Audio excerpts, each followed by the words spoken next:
Ato 1. O despertar. O momento em que a vida que funcionava deixa de fazer sentido. Existe uma pergunta que assusta, mais do que fracassar. É a pergunta que surge quando você conquista aquilo que você tanto queria e mesmo assim continua um certo vazio dentro de você. Porque o verdadeiro desespero não é chegar.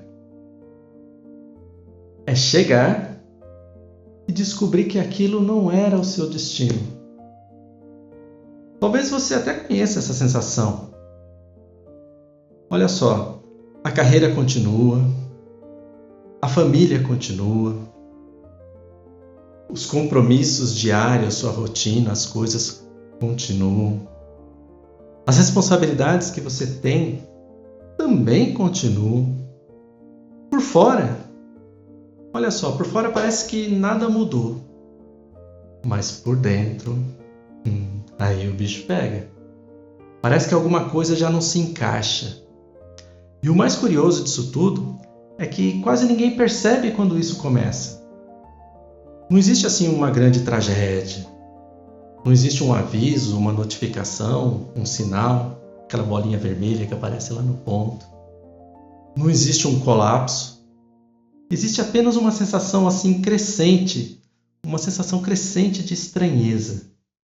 Como se você estivesse vivendo sua própria vida, mas já não se reconhecesse assim completamente nela. O analista James Rollins, ele descreve algo semelhante em seu livro. No livro chama-se A Passagem da Meia-Idade. Segundo ele, existe um momento em que as respostas que serviram durante décadas e décadas e décadas deixam de funcionar. Não é porque elas estavam erradas, mas porque ela já não é mais suficiente. E é exatamente nesse ponto que muitas pessoas se encontram nesse exato momento. As respostas não são mais suficientes. Olha só, elas fizeram tudo o que acreditavam que deveriam fazer. Construíram carreira, criaram filhos, cumpriram responsabilidades, sobreviveram a grandes desafios. Olha só, nós passamos por uma pandemia recentemente. Mas uma pergunta silenciosa, uma pergunta que fica lá no fundinho, começa a surgir. Ué, é só isso? E aqui não é uma pergunta sobre questões de sucesso. Não é uma pergunta, poxa vida, por que eu cheguei a esse ponto? É uma pergunta mais profunda, é uma pergunta sobre significado. E essa pergunta, ela muda tudo. Porque ela marca o início de um despertar. Existe uma cena que talvez para você seja familiar. Olha só, você trabalhou o dia inteiro, você voltando para casa, o trânsito segue, aquele trânsito diário, o rádio ligado, o dia foi produtivo. Aparentemente tudo ocorreu dentro do esperado. E mesmo assim aparece uma sensação estranha. Talvez pela primeira vez, se for o seu caso, mas para alguns pode ser já a 100ª vez que isso está acontecendo. Aquela sensação estranha que você passou anos e anos e anos construindo uma vida e sem parar. Você não perguntou, você não percebeu se aquilo combina com você, se aquilo que você se tornou é aquilo que você gostaria de ter sido. E nesse instante, parece um instante mágico, mas algo desperta. E o engraçado é que não é uma resposta, é uma consciência, é uma lucidez, é um momento de ruptura. Porque o despertar, ele não acontece quando encontramos o nosso caminho. O despertar acontece quando nós percebemos que já não conseguimos mais continuar caminhando da mesma forma. Existe uma frase de Carl Jung que parece ter sido escrita para esse momento. A frase é a seguinte: quem olha para fora, sonha. Quem olha para dentro, desperta. E o despertar, ele não é confortável. Despertar não significa enxergar.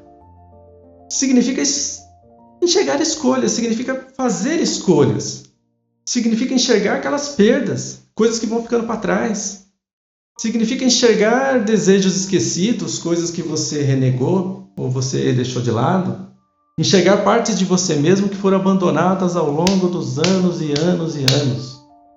Por isso que as pessoas acabam resistindo e se mantendo no seu campo, na famosa zona de conforto. Porque a vida quase sempre exige mudanças. E mudanças exigem o quê? Exige coragem. Então, meu amigo, minha amiga, guarda essa frase. O despertar não acontece quando a vida desmorona. Acontece quando a ilusão deixa de sustentar essa realidade. Você não está perdido porque falhou. Você está perdido porque uma coisa boa aconteceu com você. Você acordou. A crise ela não começa quando tudo dá errado. Ela começa quando tudo parece certo e ainda assim algo dói dentro de você. Existe uma diferença entre estar cansado da vida e estar cansado da vida que você está vivendo. O despertar não é um presente. Como eu já disse, o despertar é uma ruptura. E existe uma verdade que ninguém costuma contar. Mas eu vou contar. Depois que a gente desperta, não tem mais retorno. Quem enxerga não consegue mais voltar a ser cego. Quem percebe não consegue mais fingir que não percebeu. Quem escuta o chamado não consegue mais ignorá-lo para sempre. Talvez você esteja nesse ponto exato dessa jornada. Aquela ruptura que eu já tanto falei entre quem você foi e quem você pode se tornar. Olha só, se essa reflexão fez você lembrar de alguém, aparentemente que parece que está tudo bem, mas lá no fundo carrega esse certo vazio, parece que ainda não teve esse despertar, compartilhe esse vídeo, passa para ele, mostra, indica. Porque às vezes o caminhar ele começa quando encontramos as palavras para aquilo que estamos sentindo no nosso momento. Aquilo que nós estamos sentindo em silêncio, guardado, preso. E esse é apenas o primeiro passo. Porque depois que a gente desperta, surge algo ainda mais inevitável, que é justamente o confronto. O momento em que não basta só a gente perceber, nós vamos ter que enfrentar. E é aí que começa a verdadeira travessia humana. Então, nos vemos no próximo ato. Até lá!